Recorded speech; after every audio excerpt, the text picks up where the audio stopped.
If you have a modern Sony mirrorless camera, you need good lenses.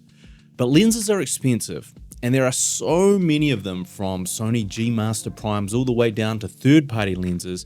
You can end up spending more money on lenses than you did on your actual camera. But what if there was a lens that did pretty much everything? Meaning you save a ton of money buying lenses you don't need with one lens that does it all.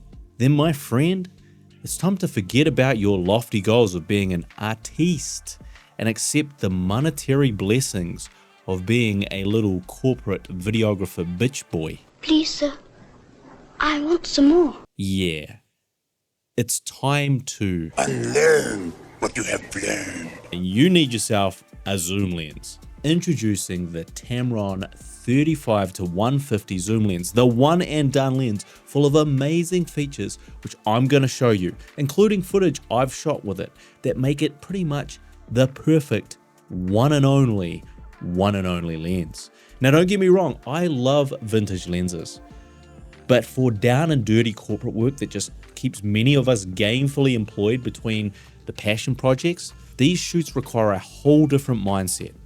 Fast, effective, economical. Just for clarity, a prime lens is a fixed focal length. If you want to change your field of view, you have to move closer or further away from your subject or switch lenses. A zoom lens gives you multiple focal lengths in one lens, meaning you zoom in or you zoom out using the zoom ring on the side of the lens. If you need to change your field of view, you can simply adjust your zoom ring. This makes using a zoom lens infinitely more efficient than working with a prime, despite prime lenses generally being better quality lenses. Look at it this way. A prime lens only has to do one focal length really well. A zoom lens has to do a variety of focal lengths, and with that variety means a compromise in quality. A jack of all trades, master of none. But you don't need a master, or in fact, a G master, because most zoom lenses are so good you will barely notice a difference to the untrained eye, aka your clients. They will have no idea. The true loss is that most zoom lenses will have a higher f-stop, meaning they let in less light across their zoom range. This is the true compromise of using a zoom. But which zoom range is best and why? While conventional wisdom might suggest a 16-35mm zoom or a 24-70mm zoom, I sold both of these zooms in favor of this zoom, the Tamron 35-150 f2 to f2.8, the ultimate one and done zoom lens that can handle almost anything. Now, I pair this lens with an A7S III or an A7 IV, which are both full frame cameras. If you're using a ASPC crop sensor camera, then I might recommend something different. But for full frame cameras, this is the And if you like the idea of this focal length, I have another matching zoom lens that will perfectly complement this lens, which I'll cover at the end. On a full frame camera, I rarely go wider than 35mm, but I constantly feel like I need to get closer than 70mm. And that's what makes this lens so effective. You can get wides or super tights. You can capture close-ups of people and things, but be far enough away that they don't know you're capturing those close-ups, thus reducing those people getting camera conscious and feeling awkward. You can shoot interviews with this. You can go wide or tight for these interviews. And with an f2 to f2.8 aperture, you know that you'll never really be struggling to have enough light with this lens in most situations. And you also know that you can get some great separation between your subject and the background. Nice bokeh to bokeh at any of its focal lengths.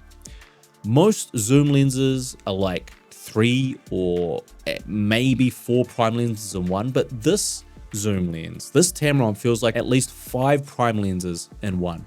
A 35, a 50, an 85, 100, and 150. I mean, come on. It's actually crazy how much flexibility this lens gives you. I will frequently use this lens, and this lens only, for any corporate shoot I'm on.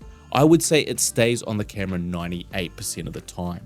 I used this on a sort of mini doc recently because I could only take a couple of lenses with me. And very occasionally I'll switch up to a true wide angle lens for the other 2% of my use cases. And if you want a true endorsement of this lens, I sold all my other Sony lenses and just kept this one. That's how rarely I was using the others. The lens retails for $1,900 US, which is certainly expensive, but compared to a G Master lens, well, suddenly it becomes quite a steal. And you have to remember, you're not buying just one lens. You're buying one lens to replace all your lenses. The autofocus is snappy, it's pretty much silent, you have AF and manual controls and the ability to lock the camera's zoom. Chromatic aberration is pretty minimal and it's close to par focal. So when you zoom from one end of its range to another, you don't lose focus on your subject.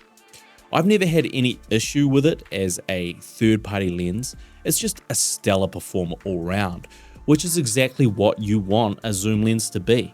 In terms of drawbacks, there's really only one, and that's its size. This is a big ass lens weighing 1,165 grams, and when fully extended, it's 158 millimeters long. That means if you have like a very light rig or camera setup that you're used to, this lens will make that setup very front heavy. And if you like very compact setups in general for filming, well, this lens is kind of gonna just compromise that completely. But honestly, I can't really think of a lens that can accommodate so many different shooting environments: sports, event work, weddings, corporate interviews, documentary, photography, portrait, wides. You can put it into any environment and it will deliver so much bang for your buck. Currently, the lens is only available in E and Z mounts, but Samyang do offer a similar lens for L mount users that I imagine would do the job if you've got a Panasonic S5 IIX like I do. And as a bonus tip, if you want this lens to do even more, if you use it in crop mode on say your Sony a7 IV, this lens becomes a 52 to 225 millimeter equivalent for an even better telephoto style work. Now, if you wanted to introduce one extra lens to your one lens setup, a two lens setup, to perfectly complement this lens and cover wider than 35, the Tamron 17 to 28 2.8 lens is going to fulfill any and all needs that this 35 to 150 doesn't. It's small, it covers the focal lengths you're missing, it's very affordable, it fits on a gimbal perfectly, it doesn't extend out when you're zooming, it will match the 35 to 150 in terms of its colors, it's the perfect vlogging lens, and it's just a great wide angle option when you can't afford or are not interested in the bulk of the 16 to 35 G Master, or even maybe the 16 to 28 Sigma. In fact, I'm shooting on the Tamron 17 to 28 right now. I love to have this lens sit on a gimbal on the a7 IV while I have the Tamron 35 to 150 on my a7S III doing most of the heavy lifting on a shoot. Pairing these two lenses might just mean you don't have to buy another lens for your Sony camera ever again. So if you need a do-it-all lens that really does it all, that's going to make your life a whole lot easier when you're trying to milk that corporate cash cow, then you need the Tamron 35 to 150. One lens, all bases covered. And if you want to learn more about some of the other lenses I like to film with to get more cinematic style footage for narrative work, you have to check out this video and see some of the most beautiful images that I've captured.